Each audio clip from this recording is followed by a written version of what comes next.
I was sitting in my Honda Accord, about to head into work, when I heard the screech of tires followed by the unmistakable crunch of metal against metal. My whole car lurched forward, and I felt the seatbelt dig into my chest as someone rear-ended me at what felt like 20 miles per hour. My coffee went flying, splashing across the dashboard and my lap, burning through my khakis. I twisted around to see a white Mercedes SUV embedded into my rear bumper, steam rising from both vehicles in the crisp October morning air of Phoenix, Arizona. Before I could even process what happened, the driver's door of the Mercedes flew open, and out stepped exactly the type of person I expected. She was maybe 50 years old, with that aggressively highlighted blonde hair cut in a severe bob, wearing a velour tracksuit that probably cost more than my monthly mortgage payment. Her face was already twisted into an expression of outrage, and she was marching toward my car with her phone in one hand, pointing at me with the other like I had personally offended her entire bloodline. I climbed out of my car, legs shaking from the adrenaline, and immediately started checking the damage. My rear bumper was completely destroyed, hanging at an angle, and my trunk looked like it had been kicked in by a professional linebacker. The whole back end of my car was demolished. "What the hell do you think you're doing?" she shrieked, her voice so loud that I saw curtains moving in nearby windows. "You cannot park here. This is a violation of HOA regulations, Section 12, subsection 4. I have every right to enforce community standards." I stared at her, my brain struggling to catch up. "You just crashed into my parked car. Parked illegally." She jabbed her finger toward the ground beneath my tires. "This spot is reserved for visitors only during weekday business hours. You're a resident. You're supposed to park in your garage." I looked down at the parking space I was in.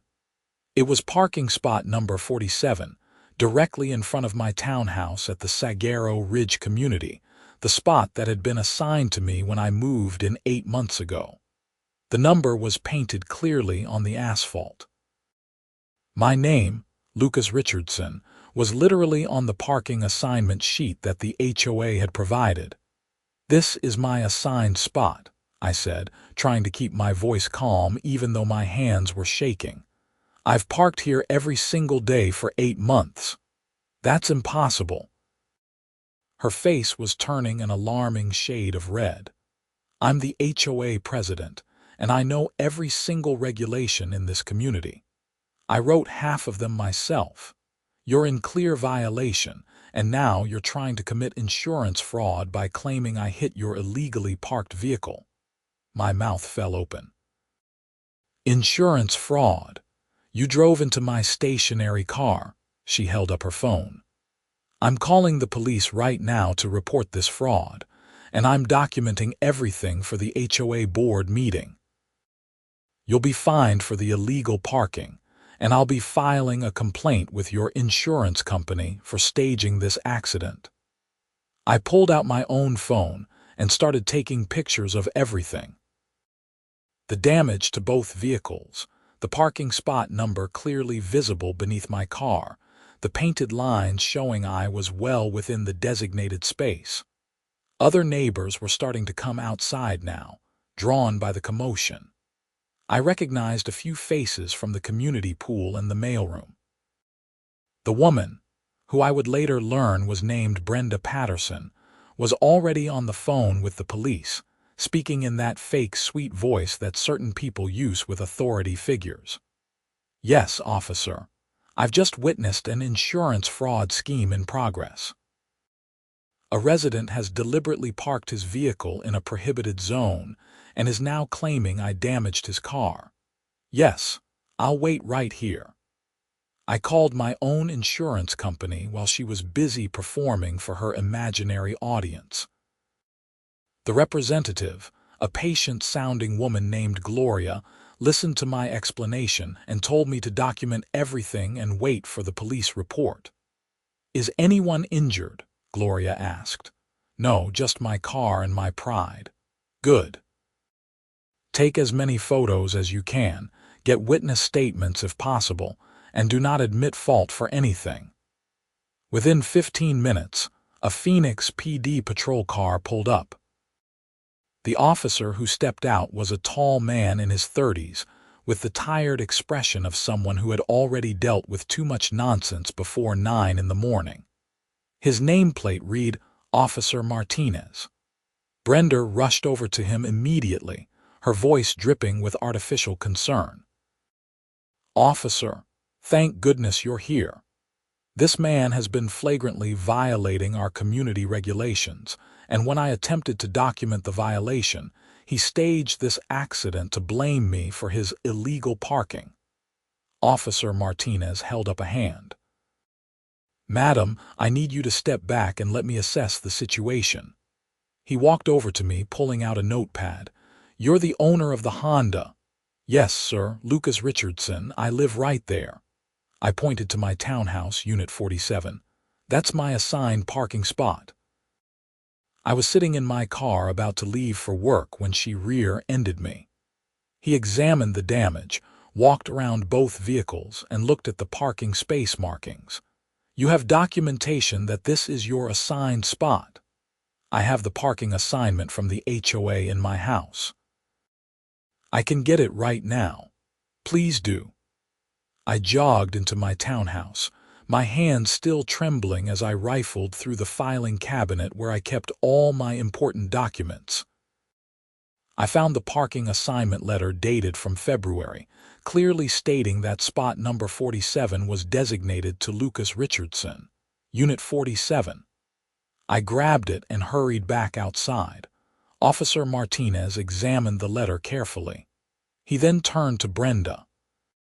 Madam, do you have any documentation showing that this parking spot is restricted during business hours? I don't need documentation. I'm the HOA president. I know the rules. I need to see written proof of the regulation you're citing. Brenda's face was turning purple now. This is absurd. I shouldn't have to prove anything. I'm the one who was forced to take evasive action because of his illegal parking. He's clearly trying to defraud his insurance company. Madam, from what I can see, you struck his vehicle from behind while it was parked in a legally designated spot. Unless you can provide evidence of a parking restriction, you're going to be cited for the accident. This is discrimination, Brenda shrieked. You're clearly biased. I want your badge number. I'll be reporting this to your supervisor. Officer Martinez didn't even blink. He had clearly dealt with this before. My badge number is 4732. Now, I need to see your driver's license, registration, and proof of insurance. While Brenda fumbled in her enormous designer purse, I gave my statement to Officer Martinez. I explained that I had been sitting in my parked car, preparing to leave for work, when I felt the impact.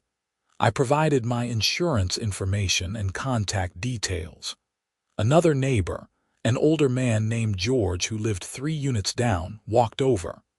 Officer, I saw the whole thing from my window. I was having my morning coffee. That lady came around the corner way too fast and plowed right into his car. He wasn't moving at all. Can I get your contact information, sir? Officer Martinez asked, and George happily provided it. Brenda was becoming more unhinged by the second. He's lying. They're all in on it together. This whole community is conspiring against me. I've been trying to maintain standards here, and this is how I'm treated. Officer Martinez finished writing his report and handed me a copy of the accident report. Mr. Richardson, you're free to go. You're not at fault here. Madam, you're being cited for following too closely and failure to maintain control of your vehicle. You'll receive a notice in the mail about your court date if you wish to contest the citation. This is outrageous. Brenda snatched the ticket from his hand. I'll have your job for this. Do you know who my husband is? He's a lawyer. Then he can represent you in court, Officer Martinez said with impressive calm. "Have a good day, folks." As the officer drove away, Brenda turned her fury on me. "This isn't over, not by a long shot. I'm calling an emergency HOA board meeting, and you will be held accountable for every single violation you've committed. And there will be violations. I'll make sure of it." She stomped back to her Mercedes, which was leaking coolant onto the asphalt, and somehow managed to drive it away despite the significant damage to the front end. I stood there in the parking lot, looking at my destroyed car, and wondered what I had gotten myself into when I bought this townhouse. I called my office and explained that I would be late due to a car accident. My boss, thankfully, was understanding. Then I called a tow truck to take my Honda to a repair shop. The estimate came back at $6,800 in damage. My insurance agent assured me that based on the police report, Brenda's insurance would be covering everything, but the process would take time. For the next week, I drove a rental car while I waited for the repairs. I thought maybe the incident would blow over, that Brenda would realize she had been in the wrong and back off. I was spectacularly wrong. On Thursday evening, I found a notice taped to my front door. It was an official HOA violation notice, printed on letterhead with the Saguaro Ridge logo at the top. According to the notice, I was being fined $200 for failure to maintain vehicle cleanliness standards as outlined in the community covenant. The notice included a photo of my car, taken before the accident, showing a thin layer of dust on the hood. I lived in Phoenix. In October, everything was covered in dust. I looked around at the other cars in the parking lot and saw that at least a dozen of them had visible dust, including several that were far dirtier than mine had been. The next day, I received another notice. This one was for unauthorized modifications to exterior landscaping. I had planted 3 small succulents in the tiny patch of dirt in front of my townhouse 2 months earlier. The plants were thriving in the Arizona heat, and I thought they looked nice. Apparently, according to Brenda's interpretation of the rules, any landscaping changes required prior written approval from the HOA board. Another $200 fine. On Monday, I got home from work to find a third notice. This one claimed I had violated noise ordinances by playing loud music during restricted hours. The date and time cited was the previous Saturday at 2 in the afternoon. I had been watching a football game at a perfectly reasonable volume. The restricted hours, according to the community rules, were from 10 p.m. to 7 a.m. on weekdays and 11 p.m. to 8 a.m. on weekends. 2 in the afternoon on a Saturday was nowhere near restricted hours, but there was still a $200 fine attached. I decided it was time to fight back. I pulled out my copy of the HOA covenant, bylaws, and rules that I had received when I purchased the townhouse. I had skimmed them when I moved in, but hadn't paid much attention to the details. Now, I read every single page carefully. The covenant was 63 pages of dense legal language, but several things became clear as I worked through it. First, any fine over $100 required approval from a majority of the 5-member HOA board, not just the president. Second, homeowners had the right to appeal any fine within 30 days by requesting a hearing before the full board.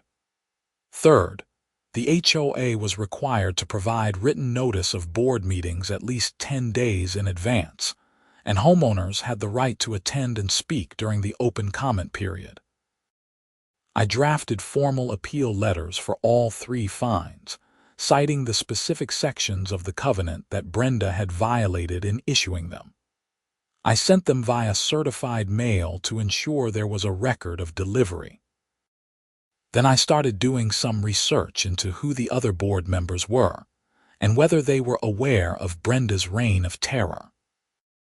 Through conversations with neighbors and some digging on the community Facebook page, I learned that the HOA board consisted of Brenda as president, a retired accountant named Harold Simmons as treasurer, a middle-aged woman named Patricia Yates as secretary, and two general members named David Chen and Maria Gonzalez. I managed to find contact information for David, who lived on the other side of the community, and sent him a polite email explaining the situation. David responded within hours.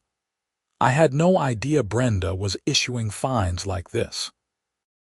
The board hasn't met in 6 weeks, and she definitely didn't get approval for any of these. Can you forward me copies of the violation notices?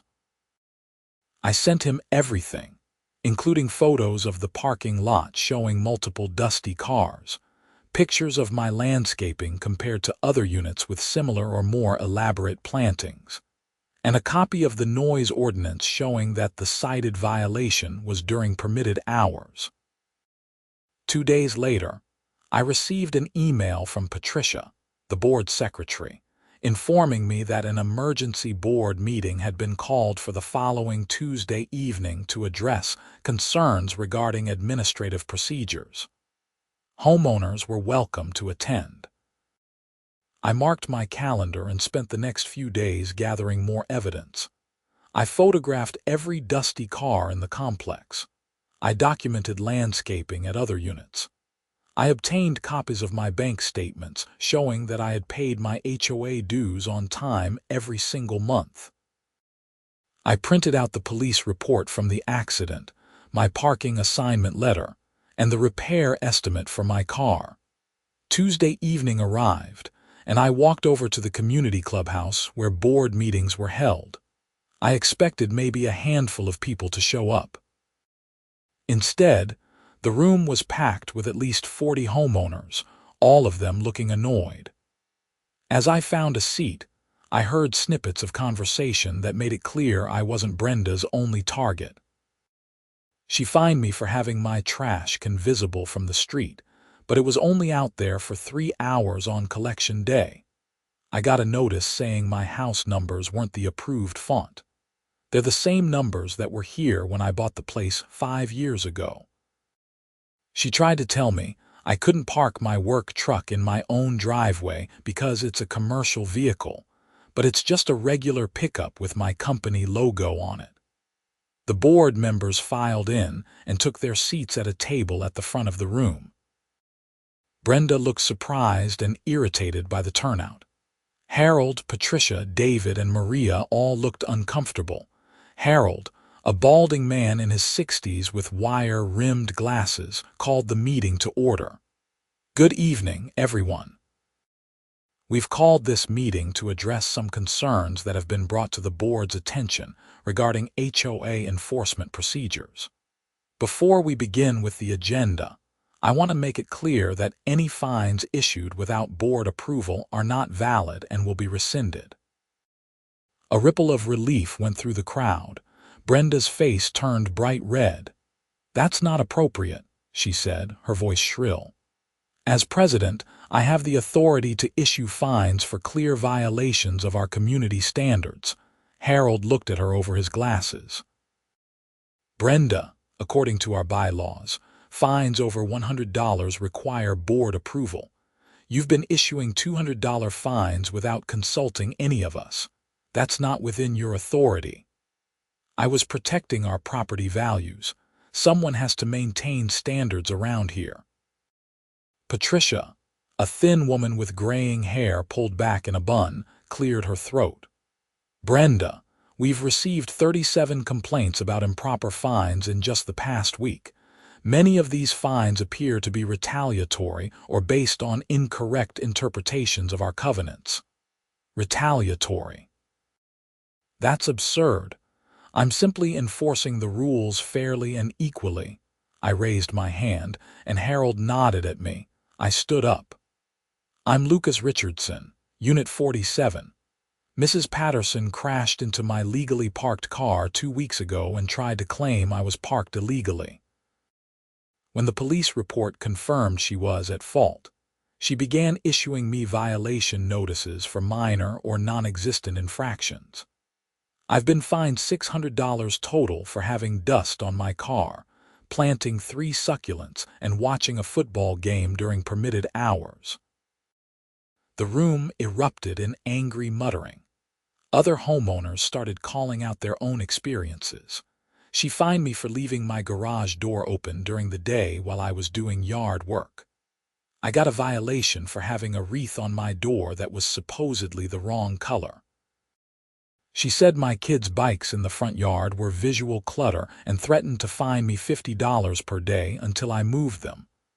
Brenda stood up, her chair scraping loudly against the floor.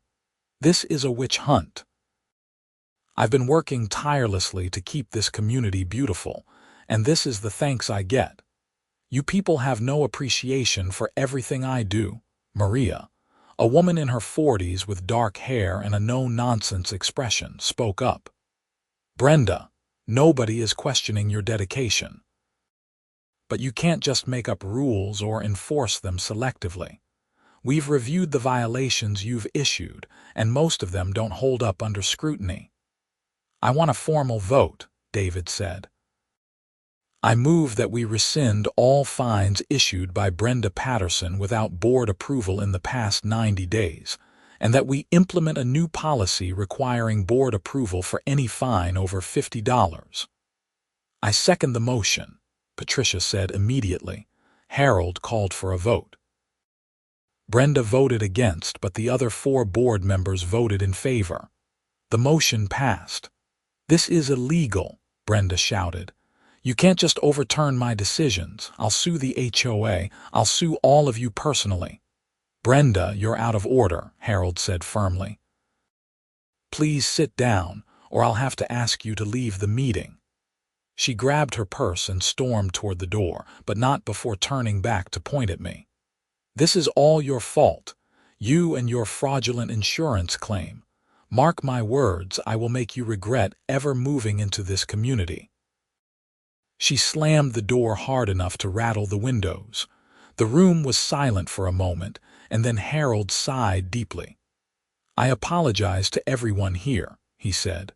The board has clearly dropped the ball on oversight. We're going to be reviewing all HOA procedures and implementing better checks and balances. If any of you have been improperly fined, please email me directly with documentation, and we'll get it sorted out. After the meeting, several neighbors came up to thank me for speaking up. George, the older man who had witnessed the accident, clapped me on the shoulder. You did good, son. Someone needed to stand up to her. She's been getting worse and worse for months. A woman in her 30s with twins hanging off her arms introduced herself as Rachel from Unit 23. She's been harassing me for weeks about my kids playing in the courtyard. Said they were being too loud during quiet hours, even though quiet hours don't start until 10 p.m., and my kids are in bed by 8. Thank you for finally saying something. I drove home that night feeling like maybe things would settle down. My car had been repaired and looked good as new. The illegitimate fines had been rescinded. Brenda's power had been checked by the rest of the board. Surely she would back off now. I should have known better. The following Saturday morning, I was woken up at 6:30 by aggressive pounding on my door. I stumbled out of bed, pulled on a shirt, and opened the door to find 2 Phoenix police officers standing there with serious expressions. Lucas Richardson, one of them asked. Yes, that's me. What's going on? We received a report of a domestic disturbance at this address. A woman called saying she heard screaming and sounds of violence coming from this unit. My brain was still foggy from sleep. What? There's no one here but me. I live alone. Do you mind if we come in and verify that? Sure, of course. I stepped back and let them into my townhouse. It took them about 3 minutes to confirm that I was indeed alone, and there was no evidence of any disturbance. I'm sorry about this, the younger officer said. We have to respond to every call. Someone obviously made a false report. "I think I know who," I said, and explained the situation with Brenda. The officers exchanged a look. "Has she done anything like this before?" "Not exactly, but she's been harassing me with fake HOA violations since I proved she was at fault in a car accident. They took down my statement and told me to call them if anything else happened. After they left, I made myself coffee and tried to shake off the adrenaline. A false police report was serious. That was a crime, not just HOA petness. The next week was relatively quiet, and I started to hope that the police visit had scared her into backing off. Then I came home from work on Thursday to find my doorbell camera had recorded 7 separate visits from Brenda throughout the day. Each time, she would walk up to my door, peer through the windows, try the doorknob, and then take photos of my front porch with her phone. The footage was deeply unsettling. I downloaded all the videos and sent them to David Chen with a note asking if this was normal HOA president behavior. He called me within an hour. "Lucas, this is completely unacceptable. She has no right to be trying your doorknob or taking photos of your property like that. I'm calling an emergency board meeting for tomorrow night. We need to address this immediately."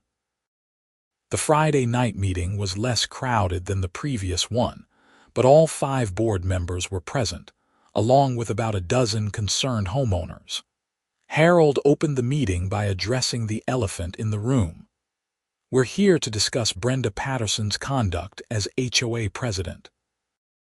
We've received multiple complaints about harassment, and we have video evidence that raises serious concerns."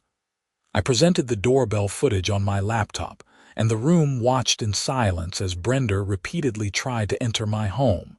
Patricia's eyes went wide. "Brenda, what were you doing?" she asked. "I was conducting a routine compliance inspection. As president, I have the right to inspect any property for covenant violations." "You have the right to inspect common areas," Harold corrected. "You do not have the right to enter private residences without permission or a 24-hour written notice, which you clearly didn't provide." "I didn't enter. I was just checking." "You tried his doorknob 7 times, Maria said, her voice sharp. "That's not an inspection. That's attempted trespassing." David leaned forward. "Brenda, did you call the police last Saturday morning claiming there was a domestic disturbance at Lucas's home?" Her face went pale, then red. "I heard screaming. It was my civic duty to report it." "I live alone," I said. "There was no screaming. You made a false report." "I know what I heard." Harold removed his glasses and rubbed his eyes. "Brenda, I'm going to be direct. Your behavior has crossed multiple lines. The board needs to discuss this in executive session. I'm asking you to step outside for 15 minutes. You can't dismiss me from a board meeting. We can and we are. This is a personnel matter." Brenda looked around the room, clearly hoping for support, but found none. She grabbed her things and left, slamming the door again. Harold called for a motion to move into executive session, which passed unanimously among the remaining 4 board members. The rest of us waited in awkward silence. 20 minutes later, the board members returned. Harold called Brenda back in and asked her to sit down.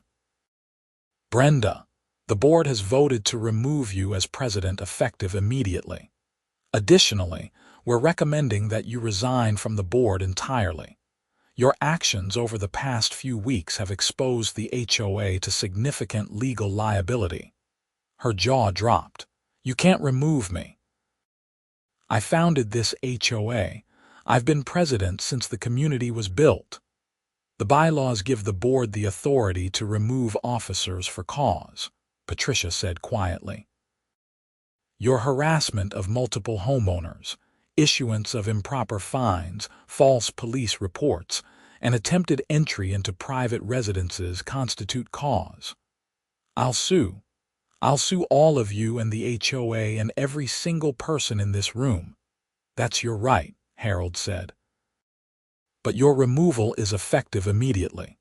Please turn over all HOA documents, keys to common areas, and access to community accounts by Sunday evening."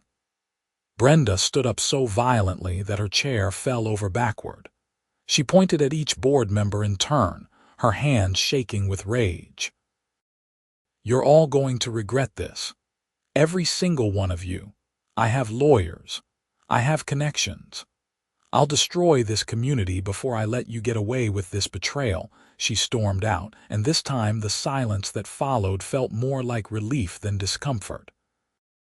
Harold was elected temporary president until a proper election could be held. The meeting adjourned with a plan to send a community-wide email explaining the leadership change.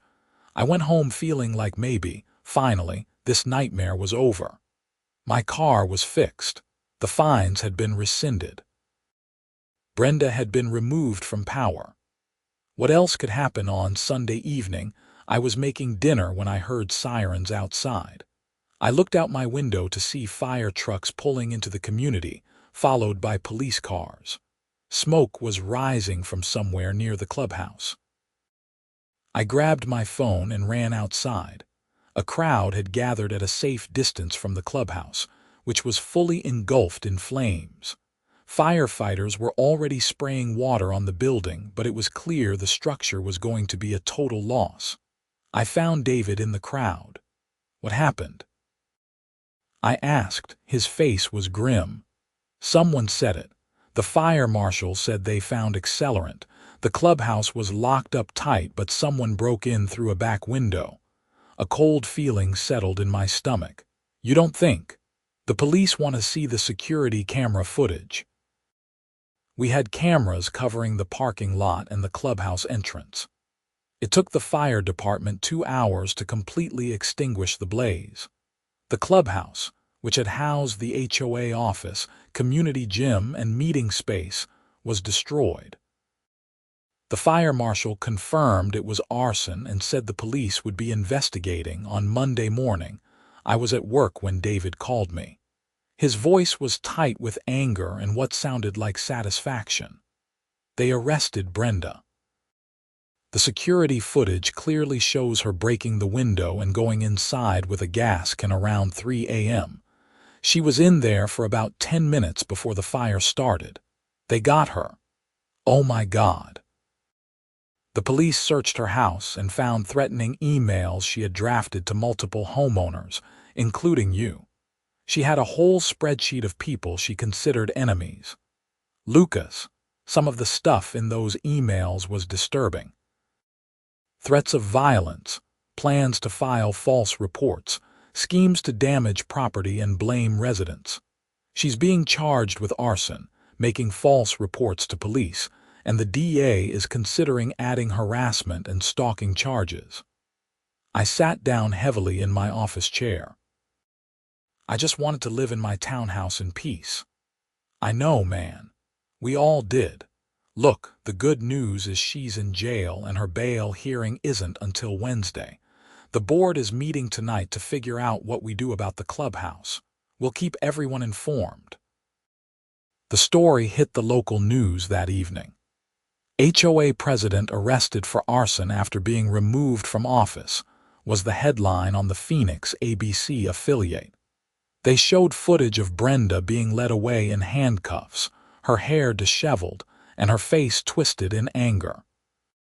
The news report mentioned that the HOA was considering a civil lawsuit against her for the destruction of the clubhouse, which would cost an estimated $300,000 to rebuild. Brenda's bail hearing on Wednesday was a spectacle.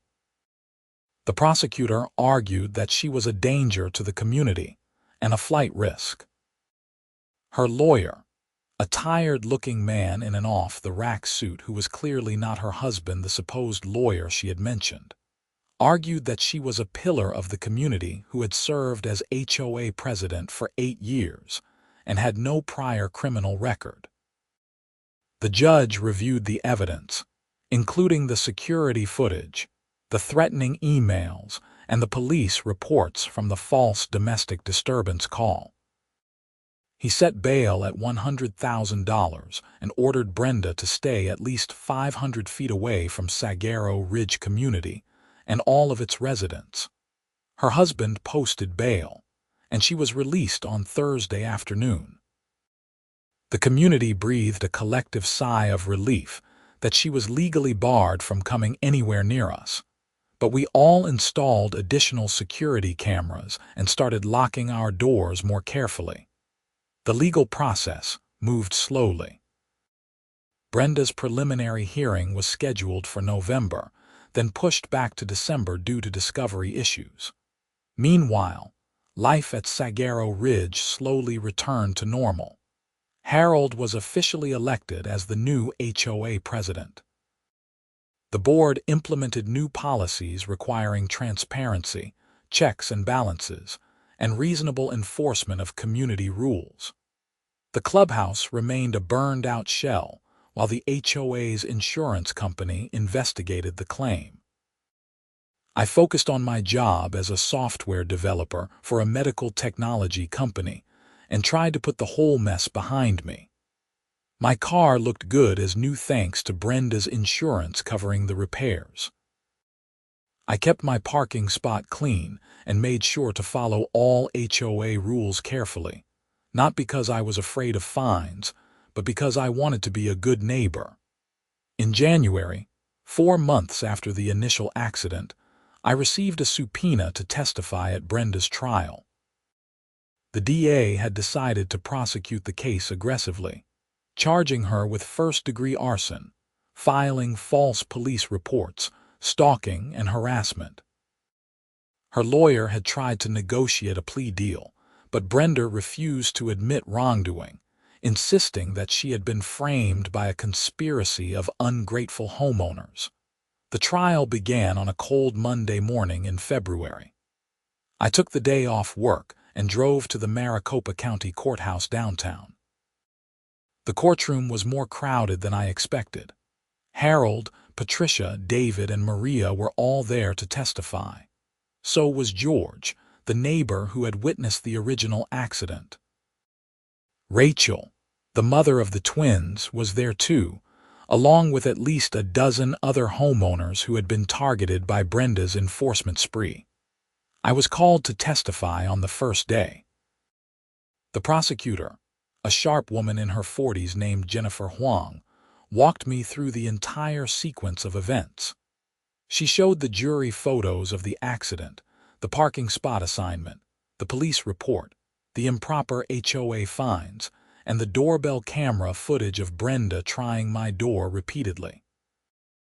"Mr. Richardson, in your own words, how did Mrs. Patterson's behavior make you feel?" she asked. "Honestly, harassed and unsafe. I was just trying to live in my home. After she crashed into my car and blamed me for it, she seemed determined to punish me. The fake police report was scary. Coming home to find footage of her trying to get into my house made me genuinely afraid for my safety." Brenda's lawyer, during cross-examination, tried to paint me as an unreliable narrator. "Isn't it true that you were behind on your HOA dues?" "No, I've paid on time every month. I have bank statements proving it." "You admit that your car was dusty, though. In Phoenix, in October, every car is dusty. That's not a violation. But you did plant landscaping without HOA approval. 3 small succulents, which were consistent with the landscaping at dozens of other units. And according to the covenants, plants that don't require architectural changes don't need pre-approval." He tried a few more angles but couldn't shake my testimony. I was dismissed and spent the rest of the day watching other witnesses. George's testimony about seeing the accident was particularly powerful because he had no personal stake in the outcome and came across as completely credible. The second day focused on the false police report and the arson. The police officers who had responded to my house testified about the domestic disturbance call and how they had found no evidence of any disturbance. Then the fire marshal testified about the accelerant patterns and the obvious signs of arson. The security footage was played for the jury, showing Brenda clearly breaking into the clubhouse with a gas can and leaving minutes before the fire started. The prosecutor also presented evidence from Brenda's computer. The drafted threatening emails, the spreadsheet of problem residents, and a document titled Community Restoration Plan that detailed elaborate schemes to drive out specific homeowners through fines, harassment, and property damage. Brenda testified in her own defense on the third day, which was a spectacular mistake. She was combative with the prosecutor, insisted that everyone was lying about her, and claimed that the security footage had been doctored as part of the conspiracy against her. She maintained that she had gone to the clubhouse that night to retrieve personal belongings and denied setting the fire, suggesting that someone else must have started it to frame her. The jury didn't buy it. After only 3 hours of deliberation, they returned guilty verdicts on all counts. The judge scheduled sentencing for 3 weeks later. At the sentencing hearing in March, the prosecutor asked for the maximum sentence, arguing that Brenda had shown no remorse and posed a continued danger to the community. Multiple homeowners, including me, submitted victim impact statements describing how her actions had affected us. The judge sentenced her to 8 years in prison for the arson, with additional concurrent sentences for the other charges. She was also ordered to pay restitution to the HOA for the cost of rebuilding the clubhouse, which came to $320,000 after the insurance settlement. Brenda's face was blank as the sentence was read. Her husband sat in the back of the courtroom with his head in his hands. She was led away by bailiffs, and that was the last I saw of her. Life at Saguaro Ridge improved dramatically after Brenda's removal. Harold turned out to be a fair and reasonable president who focused on maintaining the community without terrorizing the residents. The board implemented quarterly community events to build neighborhood relationships. They rebuilt the clubhouse with modern amenities and better security features. I became friendly with several neighbors, including George, who turned out to be a retired firefighter with endless entertaining stories, and Rachel, whose twins were exhausting but adorable. David and I started a community vegetable garden in one of the common areas, growing tomatoes and peppers that thrived in the Arizona heat. My parking spot remained parking spot 47, directly in front of my townhouse. I parked there every single day without incident. Sometimes I would notice dust accumulating on my car and smile, remembering Brenda's ridiculous fine. I would wash it when I felt like it, not because someone was going to penalize me. The civil lawsuit against Brenda for the clubhouse destruction was still pending, but the HOA's insurance had covered most of the rebuilding costs. Her assets were likely going to be seized to pay the restitution anyway, so nobody expected to see much additional money from the civil case. In June, almost 9 months after the original accident, I was sitting on my small front patio one evening, enjoying the sunset and watering my now thriving succulents. George walked by with his dog, a friendly golden retriever named Biscuit. "Evening, Lucas. How are those plants doing?"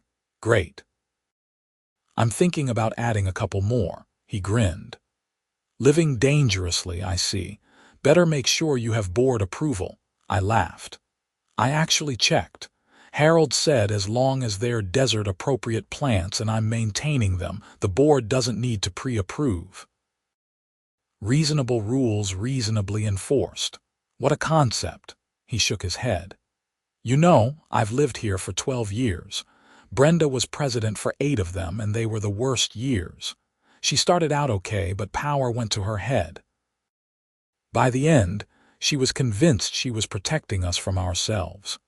How did she even become president? No one else wanted the job. It's a lot of unpaid work, and most people just want to live their lives. She volunteered, and for a while she did fine. But then she started seeing violations everywhere. Got obsessed with property values and conformity. I should have spoken up earlier, but I figured someone else would handle it.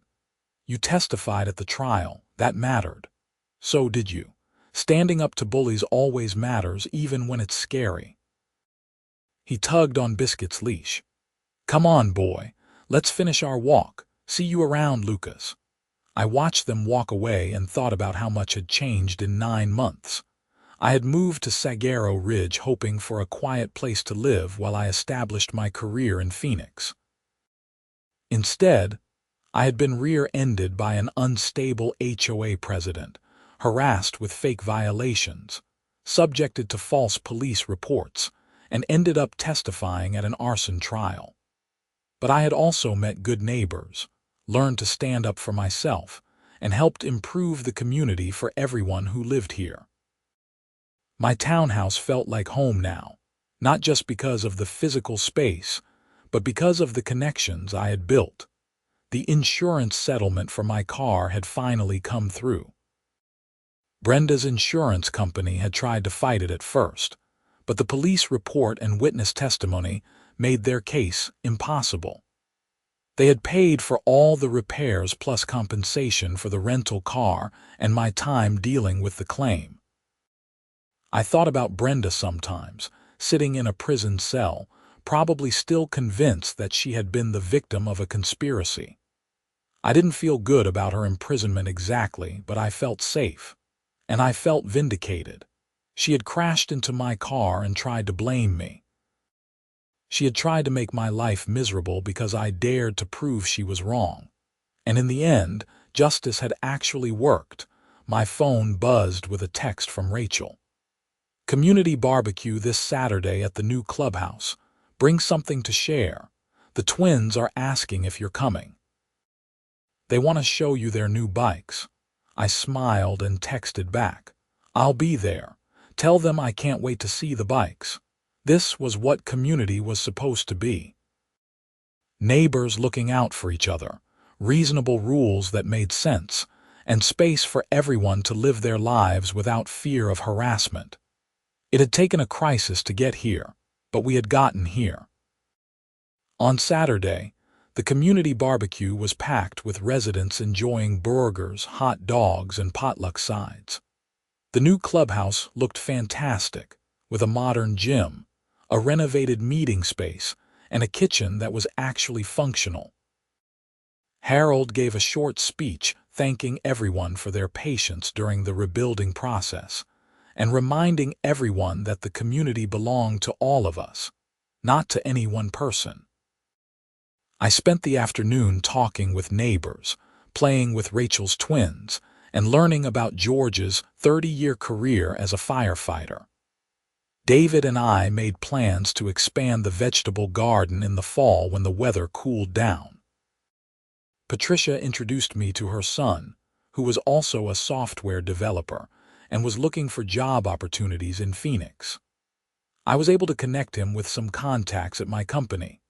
As the sun set and people started heading home, I helped clean up, tossing paper plates and wiping down tables. Harold came over with a garbage bag. Thanks for helping out, Lucas, and thanks for everything you did earlier this year. I know it wasn't easy. I just did what needed to be done. That's exactly the kind of resident we need around here. Speaking of which, we're going to have a board vacancy in August when Patricia moves to Oregon to be closer to her grandkids. Any interest in joining the board? I considered it. A few months ago, the idea of being involved in HOA governance would have seemed like a nightmare. But I had seen what happened when good people didn't participate and left everything to one person with too much power and not enough oversight. Yeah, I think I would be interested. Great. I'll add your name to the ballot. Election is in September. I won the election with a comfortable margin and joined the board that fall.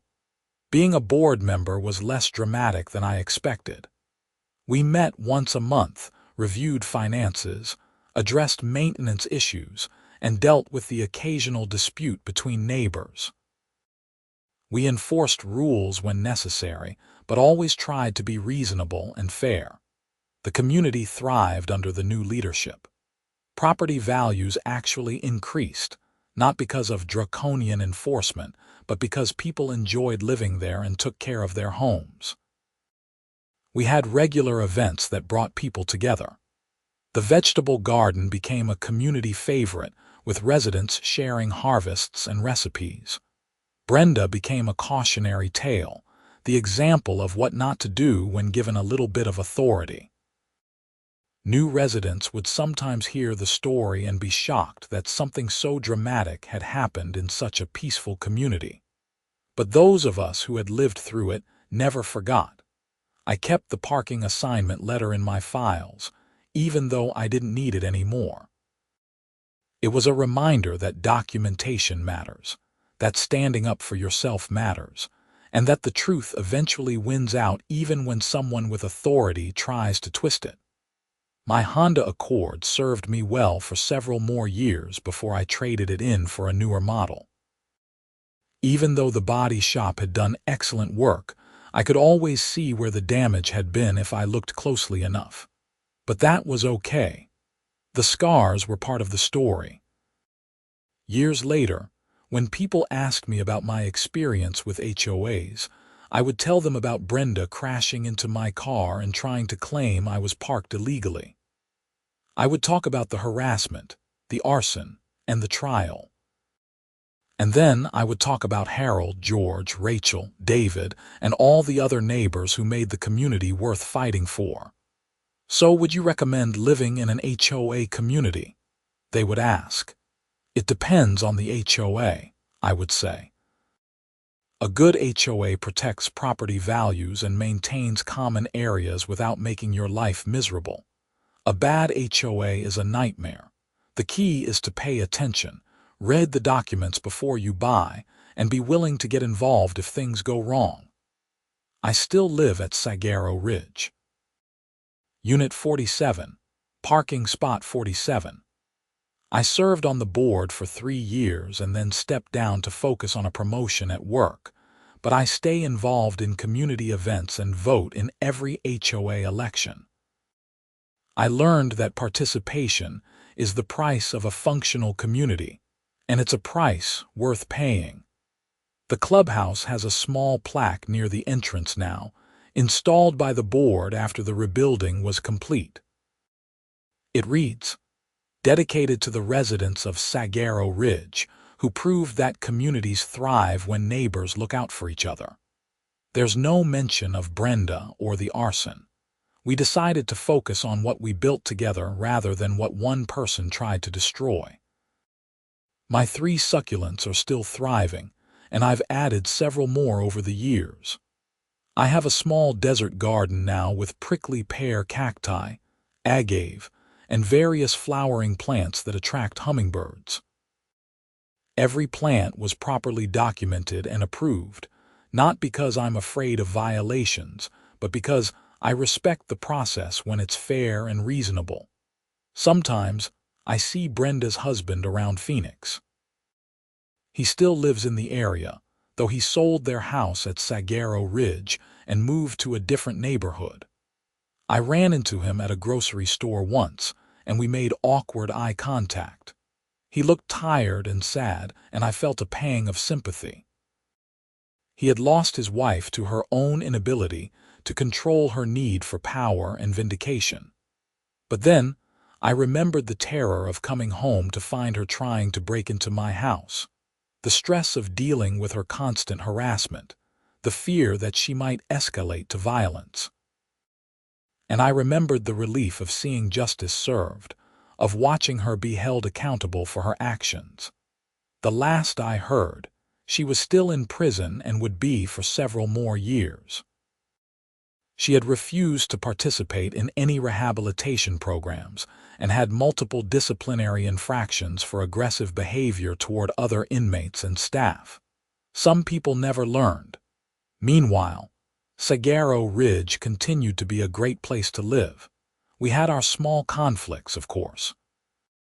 Someone always had their music too loud or didn't pick up after their dog, or let their guest park in someone else's assigned spot.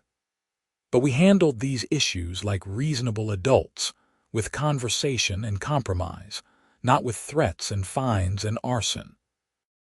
I think about that morning sometimes, sitting in my car with my coffee, about to head to work in those final peaceful seconds before I heard the screech of tires. How quickly everything changed.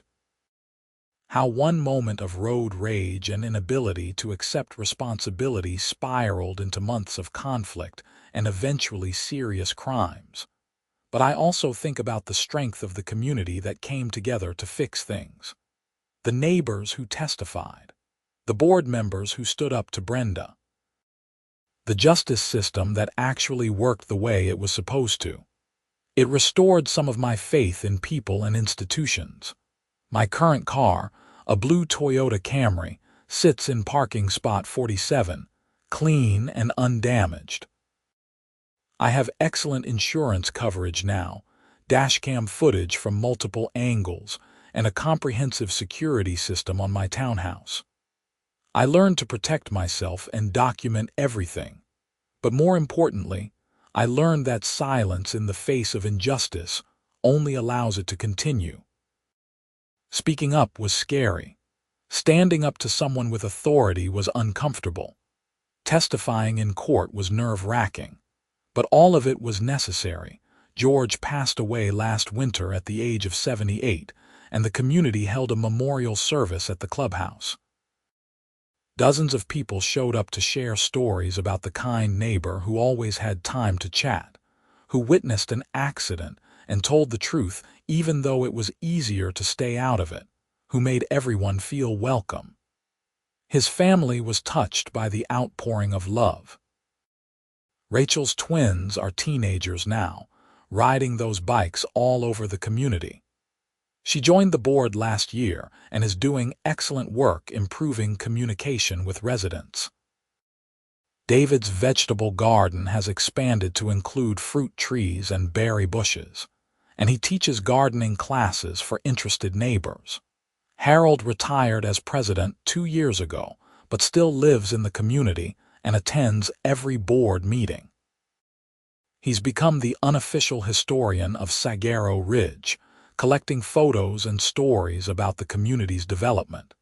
He interviewed me for his oral history project, and we spent an afternoon talking about the Brenda incident and its aftermath. You know what still amazes me? Harold said during that interview, how quickly things escalated.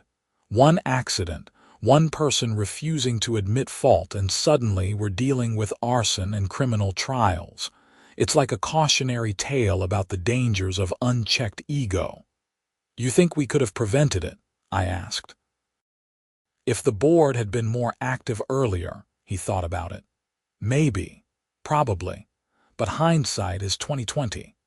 We trusted her because she had been doing the job for years.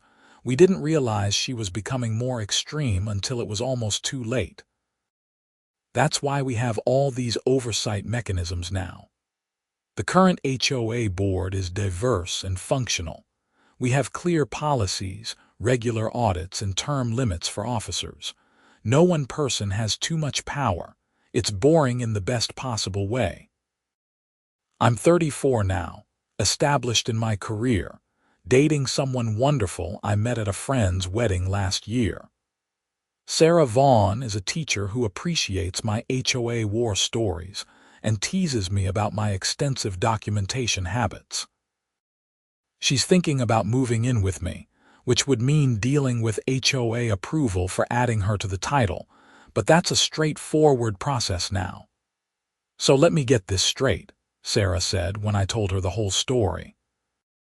She crashed into your parked car, blamed you, harassed you with fake violations, called the cops on you, tried to break into your house, and then burned down the clubhouse when she got fired. That about sums it up. And you still want to live in an HOA community. This HOA community, yes. Because we fixed it. Because it's actually a great place to live now. Because my neighbors are good people. She kissed my cheek. You're either very brave or very stubborn, probably both. As I finish writing this all down, sitting on my patio with my thriving desert garden and my clean car in my properly assigned parking spot, I realize that the whole experience taught me something important about standing up for what's right. It would have been easier to just pay Brenda's illegitimate fines, to keep my head down, to move away and let someone else deal with her. But I didn't. I documented everything, appealed the fines, showed up to board meetings, testified in court, and helped create a better community for everyone. It wasn't fun, and there were times I wished I had just stayed silent, but I'm proud of what we accomplished together. The parking spot is still number 47. The townhouse is still Unit 47. I'm still Lucas Richardson, software developer, former HOA board member, and the guy who got rear-ended by the HOA president.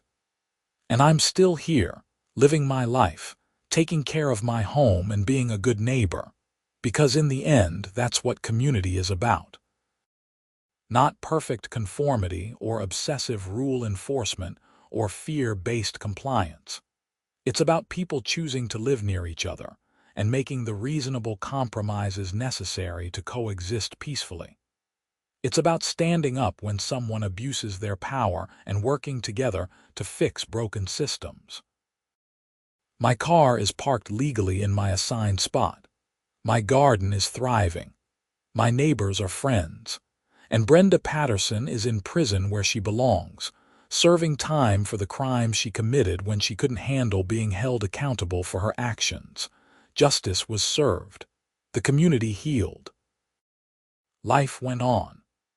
And I learned that sometimes the most important thing you can do is simply refuse to accept injustice, even when it's coming from someone who thinks they have the authority to impose it on you. Especially then. That's my HOA story.